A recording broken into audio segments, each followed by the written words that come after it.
proclamation, and it's going to be for the Rotary Club for the celebration of 120 years in the making.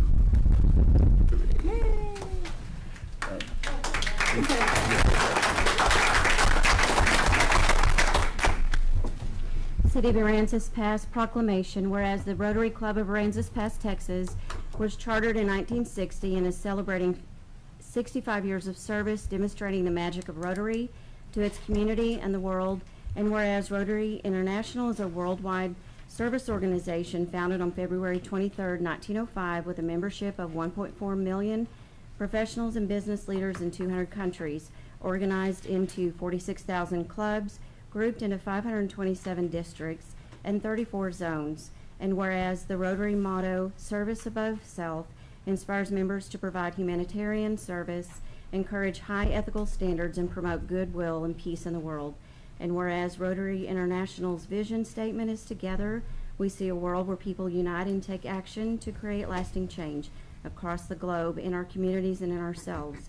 And whereas the Rotary Foundation is a public charity that transforms donations into life-changing, sustainable projects that address 7 areas of focus: promoting peace, fighting disease, providing clean water, sanitation and hygiene, saving mothers and children, supporting education, growing local economies, and protecting the environment.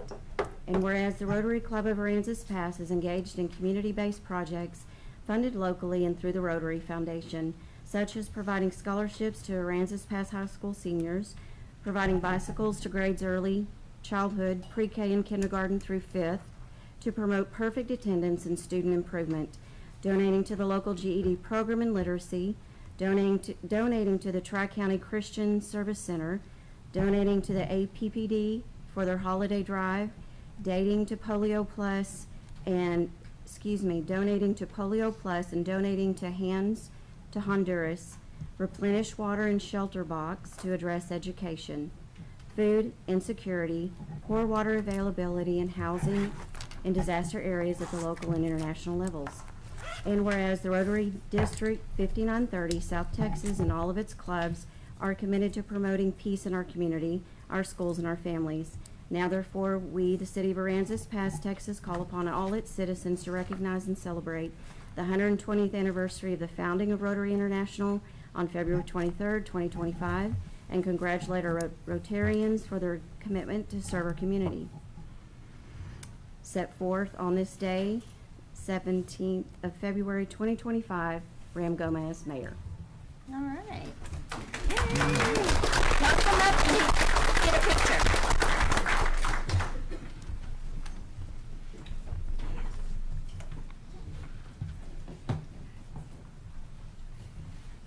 Our local Rotary Club is a fantastic group. They are a small group, but they do powerful, wonderful, charitable things for our community. So if anybody wants to join the Rotary Club, please do. Oh, I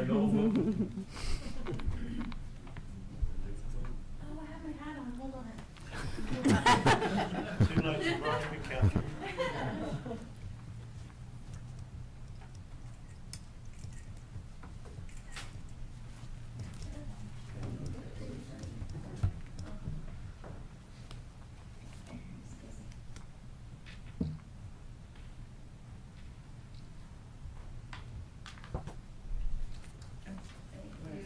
All right. Thank you all for all you do.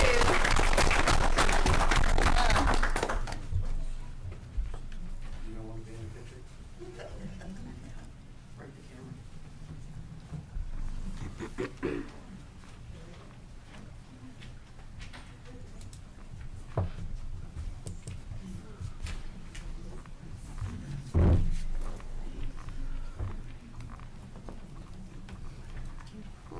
Okay, now we're going to go to Mary, the Yes. city manager. and Yeah, officer. we have three discussion items scheduled for March the 3rd. The first one is the transfer station, the transfer scale station. The second one is the panhandling. I believe Mr. Isasi has a draft ordinance that he wanted to discuss with the council on panhandling. And the third one is a unified development code. Is her microphone on? Can y'all hear? I could barely hear Yeah, you. I was gonna say I couldn't hear. It's on. It's My on? light is on. Put it closer to me. Mary, what time is this? That Oh, the workshop? meeting starts at 6. The workshop? Yes, sir.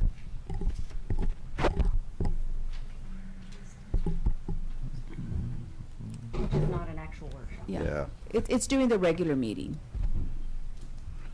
Oh, okay. March 3rd. I was gonna say we have a meeting that night. No, it's during the regular meeting. Okay.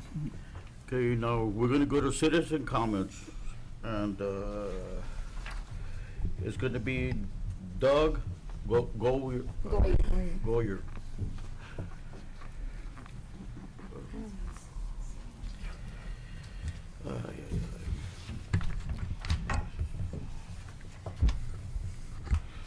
Good evening, everyone. Thank you all for being here today and for giving me the opportunity to introduce myself. My name is Doug Goyer, and I am honored to stand before you as someone who deeply cares about our city. Sorry. Our neighborhoods and our shared future here in Aransas Pass. Like all of you, I have a passion for this community. We are here today because we want the best for our city and our people who call it home. My wife and I chose for our children to grow up in this community and attend Aransas Pass ISD and be part of something special. This year, as our youngest graduates, I reflect on how much this city has given back to my family, and I feel a deep sense of responsibility to give back to it. No matter where I've lived, I've always been involved in the community. Here in Aransas Pass, that commitment has taken many forms. Coaching Little League baseball and football, volunteering at local events like the Shrimperie and Salsa Fest, and working alongside many of you to make this city a better place. These experiences have reinforced what I already know. Aransas Pass is a community built on dedication, hard work, and a shared vision for the future. That is why I'm running. When elected, my focus will be on sustainable development and infrastructure, issues that directly impact our daily lives. We need well-maintained roads, safe sidewalks, efficient drainage systems, and vibrant parks that enhance the quality of life. These are not just improvements, they are necessities for a thriving community. One of our greatest untapped resources is the harbor. It is a diamond in the rough, full of potential to attract new business and tourism. And with the right development, it can generate significant revenue for our city, potentially reducing the tax burden on our residents. But a project of this scale should never be pursued without the input of the people it affects. You, the citizens of Aransas Pass. Your voice matters, and I am committed to make sure they are heard. In addition to infrastructure and economic growth, we must take pride in the natural beauty that surrounds us. Our city and wetlands deserve attention and care. Cleaning up the flats and reducing illegal dumping are yet some impactful steps that we could take to protect our environment and enhance the beauty of our home. By prioritizing these concerns and listening to the needs of our community, we can create a better Aransas Pass for this generation to come and generations to come. This isn't about one person's vision. It's about all of us working together to shape the future we want to see. I ask for your support and your vote in the upcoming election. Together we can create meaningful change. Thank you for your time, dedication, and your commitment to our community. Thank you.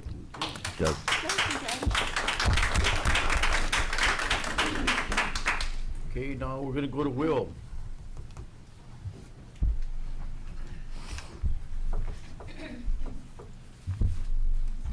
Okay. Gomez, the more I live in this town, the more I figure out who you are. You're a bully. I would like for you to offer an apology to Miss Kathleen Holler, a retired Navy, who wrote on Facebook that she no longer comes to these meetings because you kept interrupting her 3 minutes to speak. And I would also, I've heard all the stuff you call your waitresses at the restaurant, and for you to be offended by half the stuff that's said in this chamber after you say that to your waitresses, how can you? Thank you. I didn't hear a word you said. I swear I didn't. Or understand it for that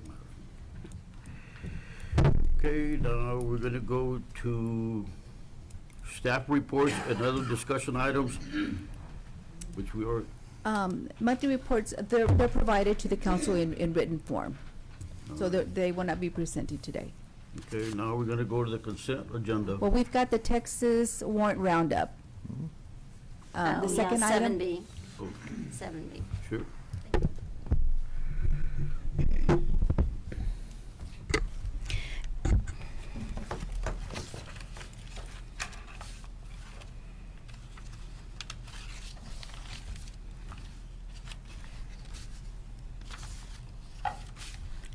Good evening, Mayor and council members. It's that time of the year. We are getting ready for our Texas Warrant Roundup. This past Thursday, we got together with area municipal courts and police departments, chief of police, police officers, and the hostess was the Corpus Christi Municipal Court and their police department. Captain Prado went with us.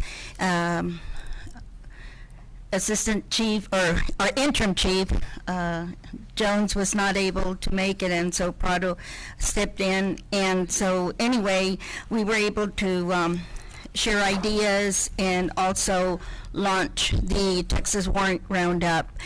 We're fixing to, well, actually today is the first day to launch the amnesty period.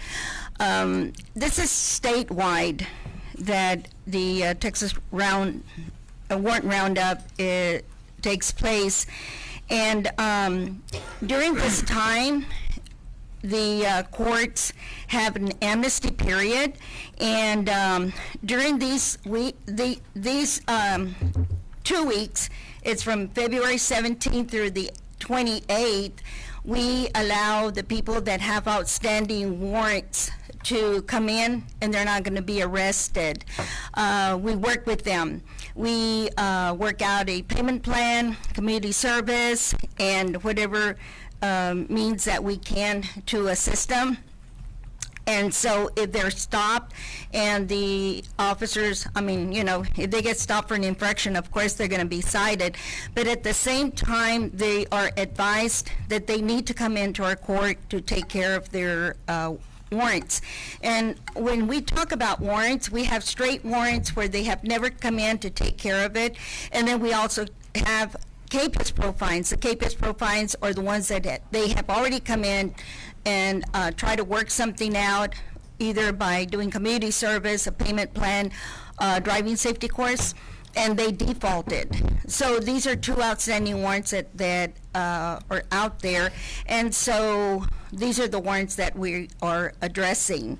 So we encourage anybody that's out there with outstanding warrants to come in and take advantage of this time so that we can work something out with them. After the 28th, beginning March 1st through the 16th, then we're going to start the roundup. That's when the officers are going to be arresting people. This is when the police department is going to be stepping in, and from what I understand, they're going to be doing some overtime. I'll have Chief Jones take over because he's more into that information. Yeah, so during the amnesty period, we're going to be working with the court as far as getting public education out there, letting these people know that have the warrants, hey, it's your time to go take care of it before you get arrested. And then once the actual warrant roundup kicks off, we'll do as we always do, offer a little bit of overtime to get officers to go out and find these people and bring them into the court, take them to jail. They can see the judge and take care of their stuff. So. And this has been very effective. For the past 2 or 3 years, we've had a good turnout, people coming in and taking advantage, people calling, and so we'd like to continue joining the other municipalities and participating in the Texas Warrant Roundup. You have any questions? No. They're gonna be turning themselves into, because they don't want to get caught dirty again. Well. Well, they're not gonna, it's just, trying to work something out with them, and we'll work with them. My court, even if they don't have a warrant, we still work with them, so. But this is an opportunity for the people that have had a warrant for some time, and they just let it go, or maybe they forgot. So this is an opportunity. We've been putting it out on social media, and we're trying to reach out as many as we can, so we're just trying to pass the word out there. Okay, thank you. All right, Thanks. thanks, Henry. Thank you. Okay, now we're gonna go to the consent agenda. Mayor, before you read that, staff is recommending that we postpone the 2 items in the consent agenda until next month. On the consent agenda? Yes. So, Okay. So we table it? Yeah, we want to postpone it until next month. So we don't need any action? Okay. Okay. We're gonna open a public hearing on PZ 2025 for request for a conditional use permit to keep an RV for temporary living quarters for a caretaker on property located at 955 South Whitney. Good evening, Mayor and Council. So we have an applicant that came in and has been seen through P&Z. We have a location map that was sent out, a notification map. 21 notices were sent out, and prior to planning and zoning, there were no complaints or pros or against this case. But the day of planning and zoning, we did have a gentleman come in, and he said that he was against this happening at the moment. And I believe he is here also, and he has filled out a letter to speak on that behalf.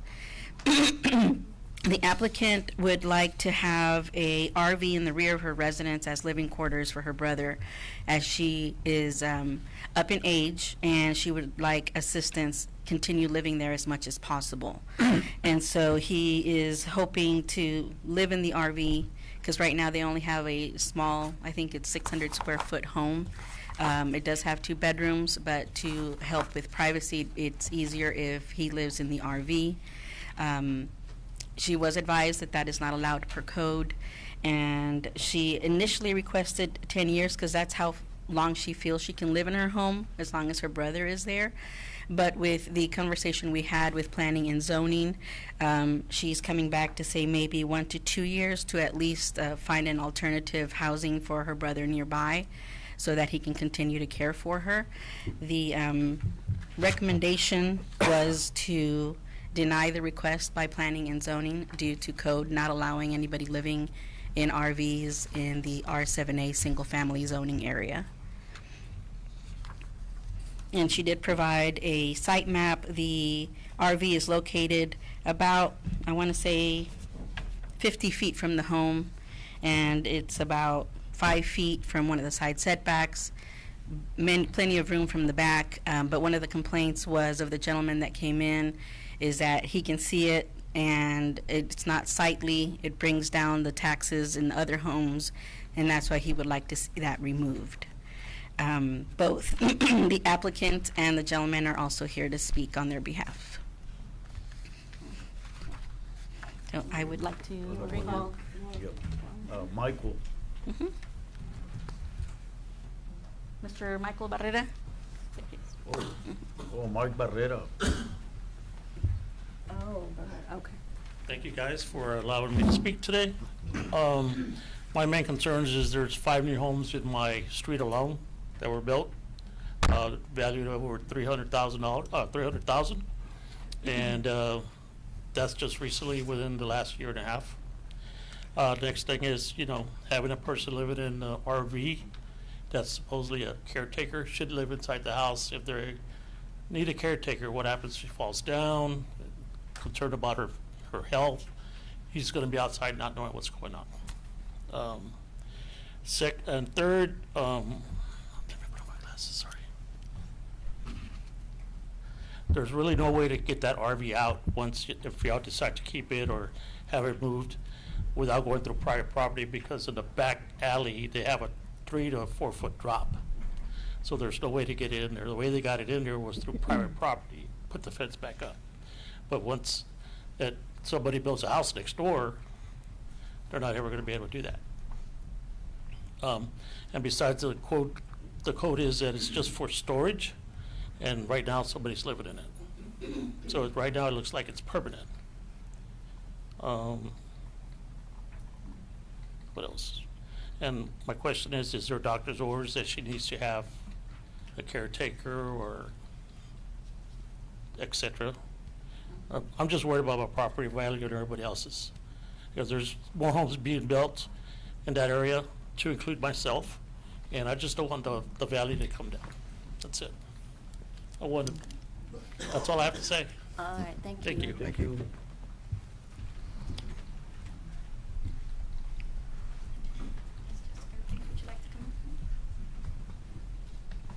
Ms. Lance is the property owner.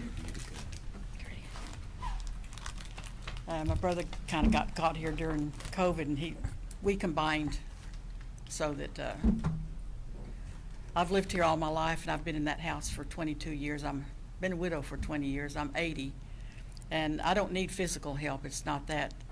But by combining our resources, he had to go on Social Security because of COVID, and he had the trailer. And we can pull it through. We actually can get it in and out pretty easy. It wasn't intended ever to be there forever.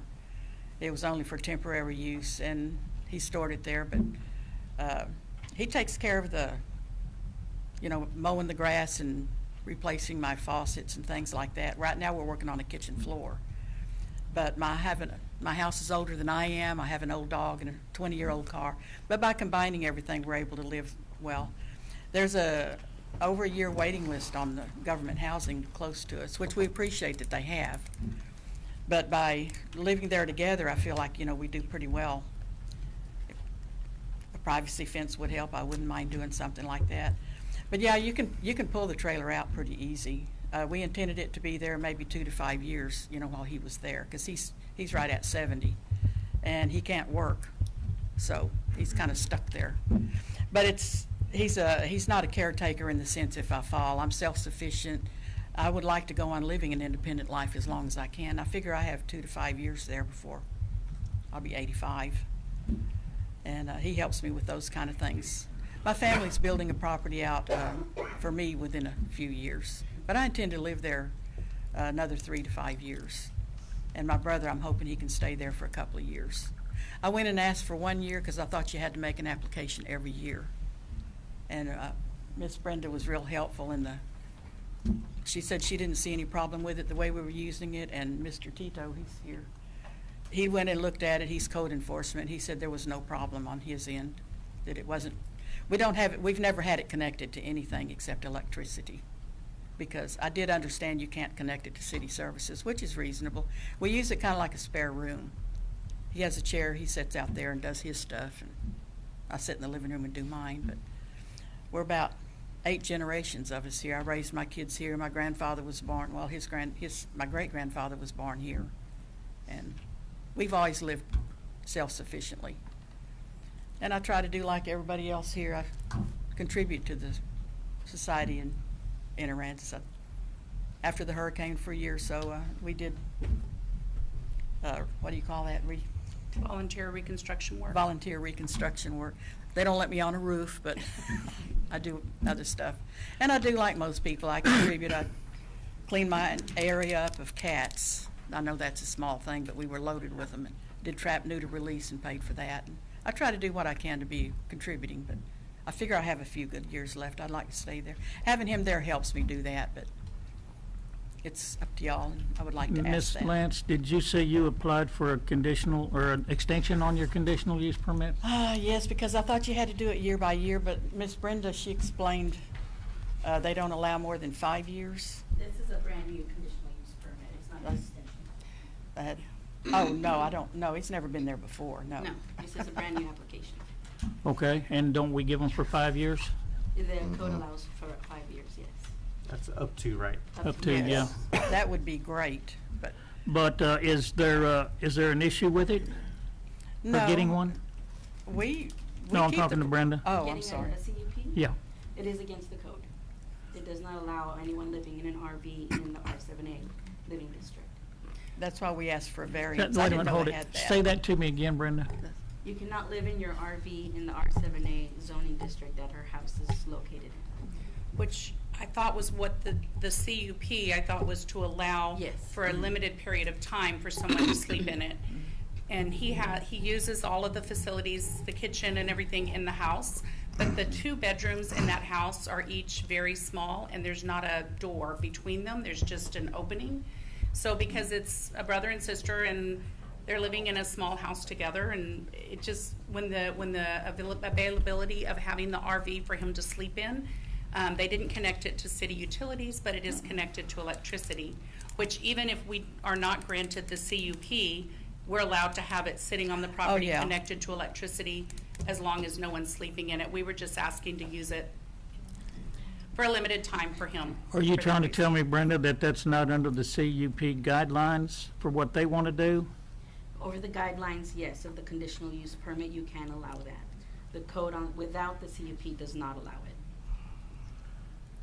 It's not connected to sewer or anything like that, or water. We use the house, the bathroom, the tub, the washing machine, all the house things. Again, we go back to the same thing as I've always stressed before, is there's people all over this town that have RVs, and Oh, yeah. this restriction of this is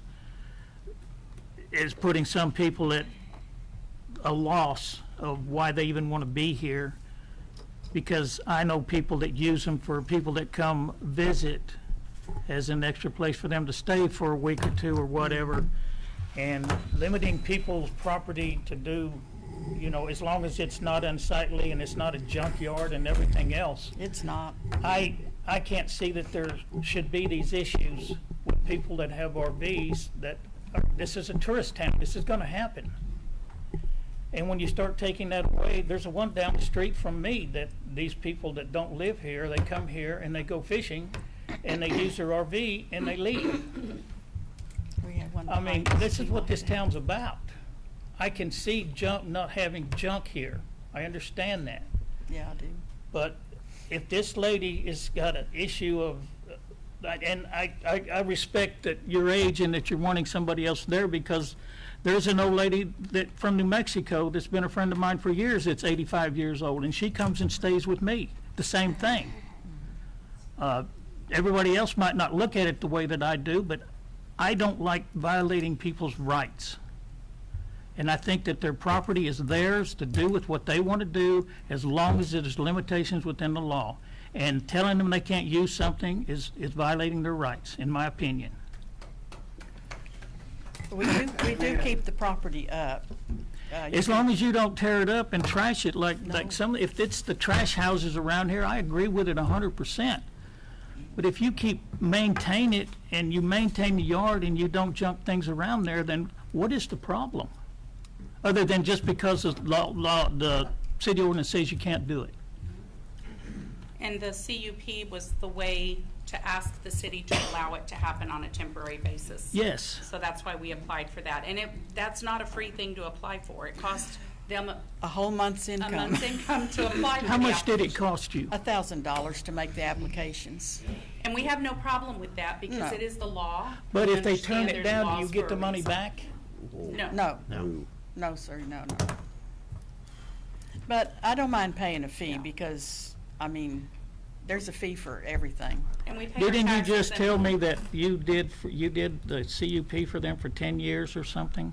Their request was originally for 10 years, yes. She said if you ask for 10, they'll maybe give you 5 or something. Okay, She but was- you only She's been wanted a helping me out couple whole years? lot. Yeah, the request is what they think they're gonna need, which is Yeah. 10. Yeah. The code allows maximum of 5. Okay, It's up why to the can't you change it discretion to of the 5 council to then? decide what year. Why can't you change their request to 5? I can, but it's still up to your council to decide if they wanna go with 5, 3, 2, 1, whichever. How difficult is this? What is it, RV or fifth wheel or It's an It's a RV. pull behind. pull behind? How difficult is it to remove it when that time comes? My brother, he just pulled up a couple of fence posts and laid the chain link fence down and, Is that your fence or neighbor's? yes, oh, no, it's mine. Okay. Yeah. I have neighbors all around me. Nobody's, I know all my neighbors and they're kind of praying for me tonight, but I don't, it's up to y'all. But no, it was never intended to be there forever, because I don't even have an RV. But it's been real helpful to me.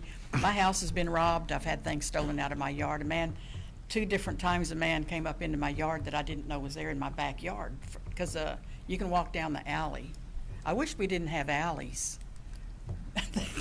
Well, without the alley, the RV couldn't come and go, so it's a good thing Well, the alley is there. it's okay. That's what it's there for. Well, it's just my opinion that that this is what you're needing because of your age, which I appreciate, and that you might, feel secure with somebody being there. I mean, I can't fault you for that, nor can I go against you for it. Have you checked with the local housing authority that we have locally here? Is The there last not time we availability? checked, which was several months back, they have a 1-year waiting list. So there's a possibility within a year that you might be able to put him in there. Are you on this list already? He has not gotten on the list already because right now they're combining incomes and he's not having to, the government doesn't give him anything except his earned Social Security check, which he worked for. And they're happy not having to rely on, they're trying to go as long as possible without having to ask for a handout. To be self-sufficient, they pay into the society rather than take out of it. And that's what they were hoping for. And whenever this first came up, that was the first thing we did, was make a phone call, and we found out there was a 1-year wait. So that's where we said we can do the conditional use permit and get some time. If there was a 1-year time, then we'll immediately put his name on the list, and hopefully within that year he would have an apartment available. If there's not gonna, if y'all said 2 years, then we'll probably wait a little bit to put his name on the list and allow them to continue combining their household. If the house allowed for him to live inside and give them each privacy, which I think is something all of us value, there would be no issue. And he did live in the house when he first came. It was during COVID, and he stayed there in the house. When the RV was gifted to him because he helped my sister with some stuff, they put it on the property and used it just as a bedroom. And when there was an issue, they got a notice on the door. Because they didn't have it connected to utilities, they didn't think what they were doing was illegal. So as soon as we were told, we immediately took steps, made the application, and we're going from here. And as far as it bringing down the value of the neighborhood, whether he lives in it or not, for the moment, it's going to remain on the property legally, because it can be there legally. It would be a kindness to allow them to have a separate bedroom while it's there if possible. But we understand the laws are there for a reason, and so we're asking for the conditional use permit because we recognize him sleeping in the RV is not part of the law right now. Yeah, we usually do 6 months or a year and have people come back to the council because, you give 5 years, and I'm not saying you guys, but somebody might sit on their hands and say, well, I'll be here 5 years, I'm not going to do anything, and then that'll open a big can of worms. We'll have a line of people out the door wanting a conditional use permit for 5 years. We have, my mom has, me and my sister both live here in the community, and we are both constantly talking to her about, are you ready to make a move? We're also, I'm building, it's just outside of city limits at the moment, but I have room where we can put something for her to live in at a moment's notice when she needs it. And she's just said, like most of our parents have said, I want to live in my own house as long as I can. I like to live in town. I've lived in town. I lived in this house 22 years, and I lived on Euclid Street by H-E-B's. I lived there for 30-something years and raised my family. My grandmother lived on that same block, my grandfather. This was my great-grandmother's house that she's living in. I mean, I it's like just, grievances. she wants to stay in her house if she can. I walk everywhere. And if my uncle is not allowed to sleep in the RV, he'll move into the house and stay there. They just will not have the level of privacy that they've been allowed to have while he's been staying in there, so. Well, see, I understand what you're talking about, because my mother was the same way. She lived with me for a while and couldn't handle it, so she got her own place, and I understand that. But you paid $1,000 to go before Yes, sir. CUP and got denied, and to do it like, see, if we allow you 1 year or 2 years, you got to go pay $1,000 to go through them again. Well, I didn't know that. That's why I went in at first to do 1 year, because I thought we could do it year by year. And she said, well, when we found out it cost, we thought, well, maybe we better ask for 2 or 3 years. Cost used to be what? It was 200 plus base fees, which has still come out to the $1,000. Just to have a- But before, that wasn't enforced, so people were just getting charged the 200. But that was Brenda, if she comes back annually, we don't charge her another $1,000. That's why I decided to go ahead and ask for at least a couple of years or 3. Because I didn't know that. I thought The 200 200 was does not okay. even cover the newspaper notice, the paper. Well, we the- understand that, but, okay. I don't think it's right for you to throw away $1,000, and if we say, no, you can't do it, and you've just lost $1,000. That's a lot of money. Well, Yeah, it is. And the city had costs too in having, Brenda's following the law and putting out the notices. We understand all that, which is why when they said there was a fee, we paid it. Yeah, mean, I I did understand that, gulp but, over it, you but- know, it's not always, what the law is not always prudent in some cases. It's my opinion, and if you want it in the form of a motion, Mr. Mayor, I will make one, that we allow these people to continue under continuous use permit for, say, 2 years, We have to close. and see if they can get it straightened out. You have to close Yeah, you gotta close the public hearing first. Oh, I'm sorry, yeah, we do. Yeah, we need to close the public hearing. I'm sorry, I just jumped ahead of that. Okay, that's okay. I wouldn't extend it 10 years though. Anybody else got any questions? Yeah, it is public hearings, anybody can. Okay, on this one, I'd like to say I've seen houses across the street from school with grasses as tall as the house. So it's not about the RV, the house, whatever, it's the upkeep of it. And that's what we need to look into. Thank you. Come on up. Hello, City Council, everybody. I'm Richard Titus. You know, I drive around through the city, and I see a lot of houses all through this community that have RVs in them in single-family dwelling areas that people live in, that are hooked up to the electric, the water, and the sewer. Why is that allowed, but that can't be? Please think about it and help this woman. Thank you.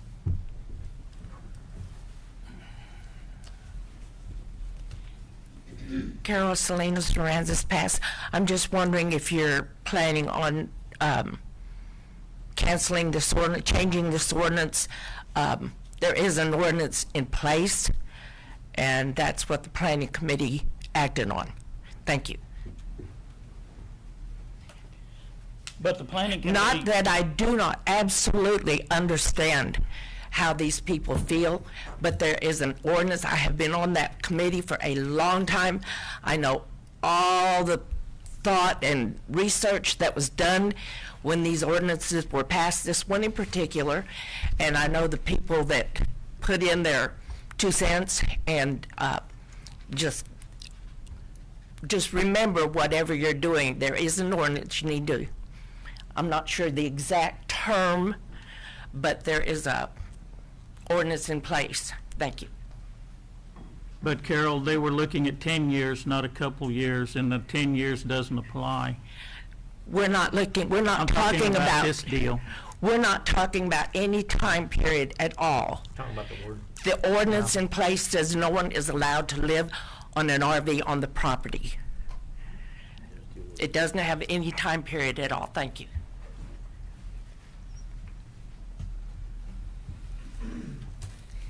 We do understand there is an ordinance, and there is also what's called a conditional use permit, which allows for an exception or a variance or whatever the right term is. I'm not a lawyer, so I don't know the term. And that's what we were requesting. We're not asking to break the law. We're asking for a permit that would allow us for a temporary time to use the RV to sleep in. So we're not trying to break or change the ordinance.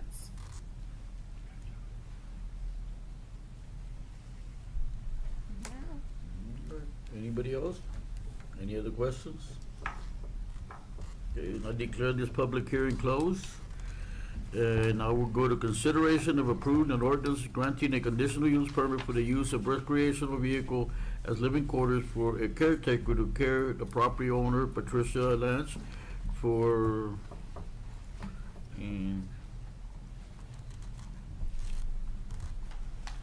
whatever year is located at 955 South Whitney, more particularly described as San Patricio Appraisal District at property ID 36131, Aransas Pass, Townsite Block 424, Lot 7, Aransas Pass, San Patricio County, Texas. I make a motion that we allow a maximum of 2 years conditional use permit to be issued for this property and these people as pertaining to public hearing PZ 2025. Do I need to read it all? It's a motion, sir. Huh? It's a motion. Yes, Yeah, I have to. Yes, sir. Request for conditional use permit to keep an RV on temporary living quarters for the caretaker on property located at 955 South Whitney, owned by Patricia Lance, more particularly described as San Patricio Appraisal District as property ID 36131, Aransas Pass Town Site, Block 424, Lot 7, Aransas Pass, San Patricio County, Texas. Is there a second?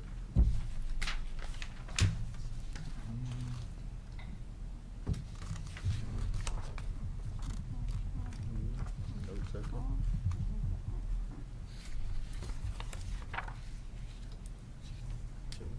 Do we have another motion? That motion dies. So what do you want to do? Yeah, go for it. Now I make a motion to approve a request for a conditional use permit to keep an RV for temporary living quarters for a caretaker on property located at 955 South Whitney, owned by Patricia Lance for 1 year. Second. All in favor? Aye. All opposed? Motion carried. Okay, now let's go to the action item, which is consideration of approving to reappoint members to the library board for expired terms in February 2025. Mary? Candace? Yes. There are 4 terms that are expiring this month on the library board, and that is Cammie Hyatt, Helen Alite, Deborah Coleman, and Mary Smith Kegler. All but Helen Alite are seeking reappointment for a 2-year term to February 2027, and Librarian Director Lillian Villarreal recommends the reappointment of the following: Cammie Hyatt, Deborah Coleman, Mary Smith Kegler. I'm okay. I can't find the names. Do you have the names? I make a motion I do to. Oh, here. There you go, you got the names. All right. I make a motion to reappoint Cammie Hyatt, Deborah Coleman, and Mary Smith Kegler to the library board. Second. All in favor? Aye. All opposed? So we're going to go to consideration of approving a resolution adopting policies and general rules and procedures of the city council. This discussion was brought to council at the last council meeting. I believe that was on February 3rd, and there was a consensus from the council to bring it back for formal approval.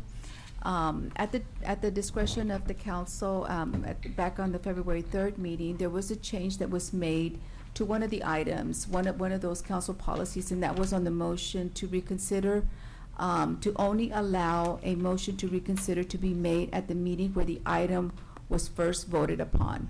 And that change is reflected in the council policies that are before you for approval. Okay. I move to approve action item 10, section B. I'll second. All in favor? Aye. Aye. All opposed? Consideration of approving a resolution that supports the submission of a grant application, grant number 5461401 for the BG Rifle Resistant Body Armor Grant Program to the Office of the Governor. Good evening, Mayor and Council. Tonight we're seeking approval for resolution for an application to the Office of the Governor. It is for 32 rifle-resistant body armor. It's equipment in the amount of the grant would be $31,594. There would be no match from the city, so we're seeking approval so that we can accompany this resolution with the application. I make a motion to approve a resolution that supports the submission of a grant application, grant number 5461401 for the BG Rifle Resistant Body Armor Grant Program to the Office of the Governor. Second. All in favor? Aye. All opposed? Now we're gonna go to consideration of approving a resolution that supports the submission of a grant application, grant number 5461901 for the HS Homeland Security Grant Program to the Office of the Governor. So this is kind of the same process. We're just seeking approval for a resolution to accompany the application through another grant through the Office of the Governor. It would be for 4 mobile radios, they're tri-band radios, and also 20 tri-band portable radios. These are P25 efficient radios.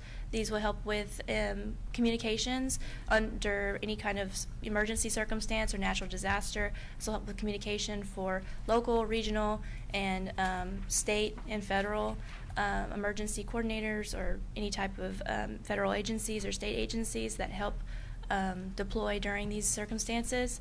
So, no, that's really. What's the amount of this grant? This one, I don't have the full total in front of me. For the 2, it's broken into 2 sections. It would be for the 20 tri-band, the portable radios, it would be $166,293 even. And then for the 4 mobile tri-band radios, it would be $30,547 even. This would be mainly to bring the communications standard up in the fire department's area, because it's to my understanding that they're working on a system that's incompatible with other systems that the department uses in other state agencies. So if we can get some of these radios, they can be their inoperable communications can be enhanced and that they can work more efficiently. Is this a no-match grant also? Correct. I move to approve action item 10, section D. I'll second. All in favor? Aye. All opposed? Now we're gonna go to consideration of approving the administrative captain's request to enter into an agreement with Shelters United for the future purposes of animal supplies. Mayor and Council, I think I'll be presenting this one. So Animal Control is requested to join Shelters United. Essentially, it's a discount program where we can buy animal control supplies, equipment, food, medications, that kind of stuff. Right now, we're shopping primarily local, which we always like to spend our money local when we can. There are some items that it's going to be a substantial savings for us to go outside. Shelters United they get a lot of grant funding, which is what's requiring us to sign an agreement with them so they can continue getting their grant funding, but then whatever they're getting on their grant funding gets passed on the savings to us. So there's no cost whatsoever for joining, but we have to sign an agreement, so we need to bring it in front of council. We have ACO Haley here if there's any additional questions beyond what I can answer.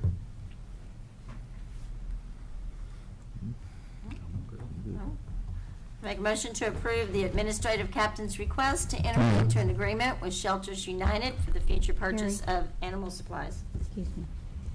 One thing, if y'all take action tonight, make it contingent on me reviewing that contract. There's several pages that I need to review that I haven't had a chance to look at. I think it's applied late in the game, so For this particular item? Yes, sir. Okay. Contingent on our city attorney reviewing the plan. Second. All in favor? Aye. All opposed? Consideration of approving a request for proposals for a new enterprise resource planning system. Good evening, Mayor and Council.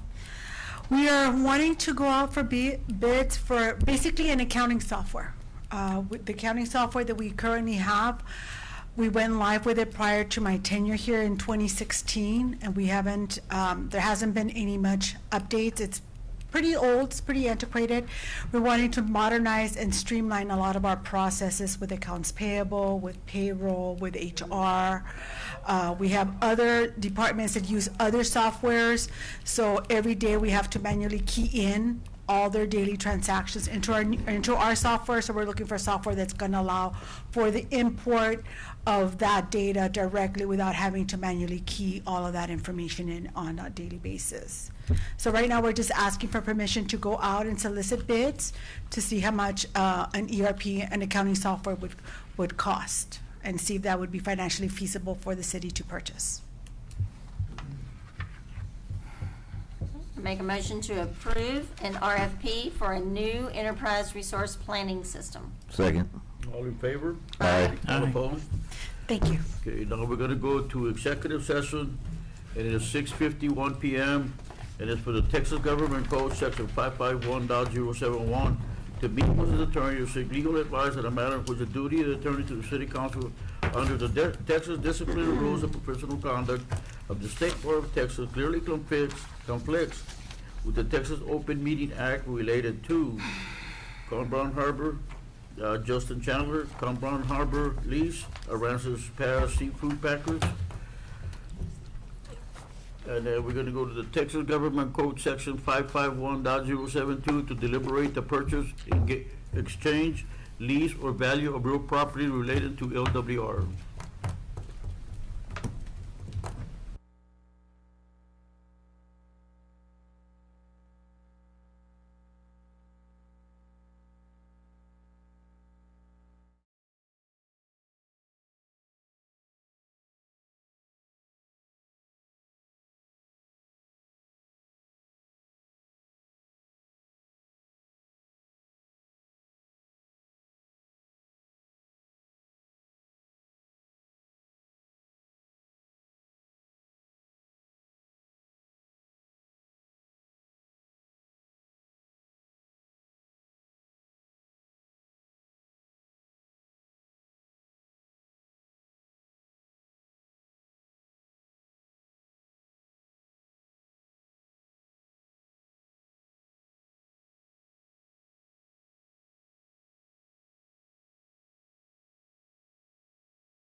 Okay. Council will reconvene in open session and may take action on any item listed in the executive session section of the agenda. All right, I move to make a motion to clarify the metes and bounds of the LWR property and direct the city attorney to take the necessary action to resolve the legal property boundaries. Second. All in favor? Aye. All opposed? And I make a motion to approve a Con Brown Harbor lease with Justin Chandler at 518 Bigelow and the two contiguous properties as described in Exhibit A for a primary term of 25 years with two options for 25 years each for the agreed terms effective July 1st, 2025. Second. All in favor? Aye. All opposed? And I make a motion to adjourn this meeting. Second. All in favor? Aye. Aye. All opposed? I can oppose them, God.